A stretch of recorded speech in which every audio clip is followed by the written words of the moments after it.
ഇന്ന് അത്യാവശ്യം വെയിലും കാര്യമൊക്കെയുള്ള ദിവസമായിരുന്നു കേട്ടോ. അപ്പോൾ അതുകൊണ്ട് തന്നെ എല്ലാ ഭാഗത്തേക്കും ഉണ്ടാവുമെന്ന് വിചാരിക്കുകയാണ്. അപ്പം വെയിലൊക്കെ കാണുമ്പോൾ തന്നെ നമുക്കൊരു സമാധാനമാണല്ലോ ഈ മഴക്കാലത്ത്.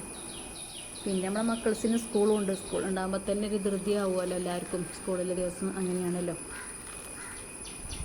അങ്ങനെ രാവിലത്തെ പരിപാടികളൊക്കെ കഴിഞ്ഞതിന് ശേഷം ഞാനിതാ കിച്ചണിലെത്തിയ പാടെ തന്നെ സുട്ടൂന് ഒരു നെയ് റോസ്റ്റൊക്കെ ഉണ്ടാക്കി കൊടുത്ത് മദ്രസയിൽ വിടാനുള്ള തിരക്കിലാട്ടോ. നമ്മൾ തലേ ദിവസത്തെ ദോശമാവ് ഉണ്ടായിരുന്നു ഫ്രിഡ്ജിൽ. അപ്പം ഒരുപാടൊന്നുമില്ല കേട്ടോ, എല്ലാവർക്കും കൂടെ ഉണ്ടാക്കാൻ. അപ്പോൾ 2-3 ദോശ ചുടാനുള്ളതേ ഉണ്ടായിട്ടുള്ളൂ.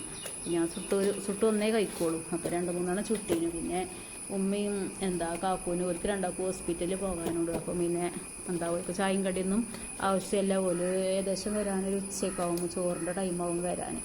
അപ്പോൾ ഞാനും മോളും തന്നെ ഉള്ളു നിന്ന്. അപ്പോൾ ഞങ്ങൾക്ക് കുറച്ച് മതി ചായക്കടി കേട്ടോ.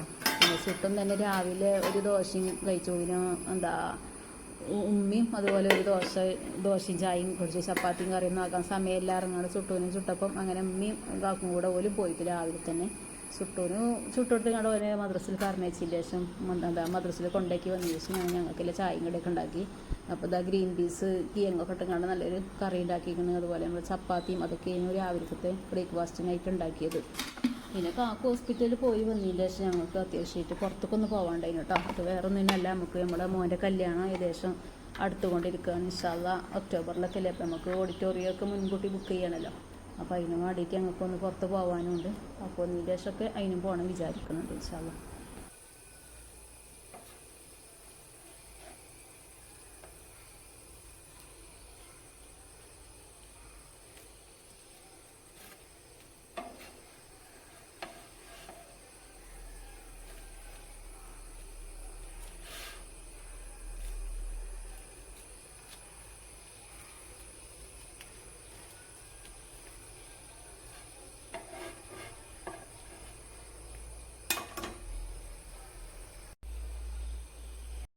അങ്ങനെ ഞാൻ സുട്ടുവിനൊക്കെ പറഞ്ഞേച്ചെന്ന് ചായയും കടിയൊക്കെ ഉണ്ടാക്കലും കുടിക്കലൊക്കെ കഴിഞ്ഞ ശേഷം അപ്പോൾ ഇതിനെ സുട്ട് വന്നു കേട്ടോ.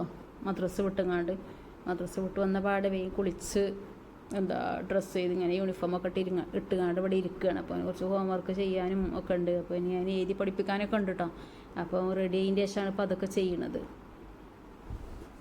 അങ്ങനെ 4-5 ദിവസത്തെ ഇടവേളയ്ക്ക് ശേഷം സുട്ട് വീണ്ടും സ്കൂളിൽ പോകണം. കാരണം പനിയായിരുന്നു കേട്ടോ. നല്ല പനി ജലദോഷം കാര്യമൊക്കെ ഉണ്ടായിന്. അപ്പോൾ പോയിട്ടുണ്ടായില്ല. അപ്പോൾ ടീച്ചർ പനിയൊക്കെ മാറിയിട്ട് പറഞ്ഞു വെച്ചാൽ മതി എന്നാണ്. അങ്ങനെ ഇന്ന് പോവുകയാണ്. പിന്നെ പോണ സമയത്ത് കാക്കുവിനെയൊക്കെ കണ്ടു കഴിഞ്ഞാൽ ഭയങ്കര മടിയായിട്ട് ഒന്ന് പോണില്ല എന്ന് കുറേ ചീറ്റയൊക്കെ പറയും, കാര്യമൊക്കെ ചെയ്യും. ഇന്നിപ്പോൾ കുഴപ്പമൊന്നുമില്ല, നല്ല ഹാപ്പിയായിട്ട് പോകാൻ ഒരുങ്ങി നിൽക്കുക കേട്ടോ. പിന്നെ ഓട്ടോ വരാനേക്കിട്ട് 10 മണിക്കാണോ അല്ലേ വണ്ടി വരിക.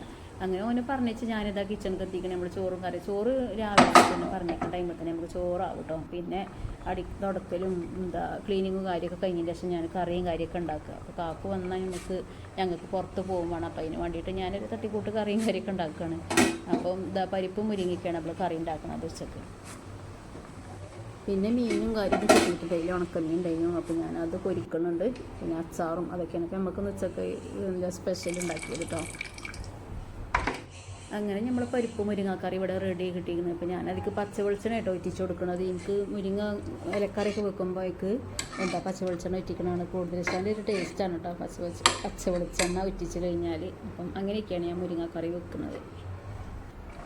ഇത് നമ്മൾ ഉച്ചക്കൊക്കെ മാത്രം ഉണ്ടാക്കണ കറിയും കാര്യമൊക്കെയാണ് കേട്ടോ. പിന്നെ മക്കൾ ഇല്ലാത്തതുകൊണ്ടാണ് ഉണക്കമീനൊക്കെ പൊരിക്കുന്നത്. അവർക്കതൊന്നും പറ്റൂലല്ലോ, ചെറിയ കുട്ടികളല്ലേ.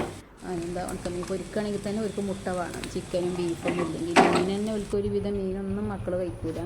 അപ്പോൾ ഞങ്ങൾ ഉച്ചക്ക് ഞാനും ഉമ്മയും കാക്കുമായിട്ടുള്ളൂ. ഞങ്ങൾക്കിപ്പോൾ അങ്ങനെയൊക്കെ മതി കേട്ടോ ഉച്ചക്ക്. അതാണ് ഇങ്ങനെയൊക്കെ ഉണ്ടാക്കിയത്. അങ്ങനെ തന്നെ ഞങ്ങൾ ഫുഡ് കാക്കും ഉമ്മയൊക്കെ എത്തിയും ഒരു വന്ന് പുളിയും കാര്യമൊക്കെ നമസ്കാരം കഴിഞ്ഞ് ഫുഡ് കഴിച്ചതിന് ശേഷം ഞങ്ങൾ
ഓഡിറ്റോറിയം ഉണ്ട്. ഞങ്ങൾക്ക് ഇഷ്ടപ്പെട്ട ഓഡിറ്റോറിയം ഇതാണ്. അപ്പോൾ ഞങ്ങൾ അതൊക്കെ കണ്ട് ഞങ്ങൾക്ക് ഇഷ്ടപ്പെട്ടു. ഞങ്ങൾ അഡ്വാൻസ് കൊടുക്കുന്നത് വരാൻ വേണ്ടി പോയതാണ്. ഇത് കുഴപ്പമൊന്നുമില്ല, നല്ലത് തന്നെയാണ്, അത്യാവശ്യം കുഴപ്പമില്ല കാണാൻ. അങ്ങനെ ഞങ്ങൾ ഇതുകൊണ്ട് ഉറപ്പിച്ച് അഡ്വാൻസ് കൊടുത്തുകൊണ്ട് പോരുകയാണ്.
ഇന്നത്തെ വീഡിയോ ഇത്രയൊക്കെ ഉള്ളൂ.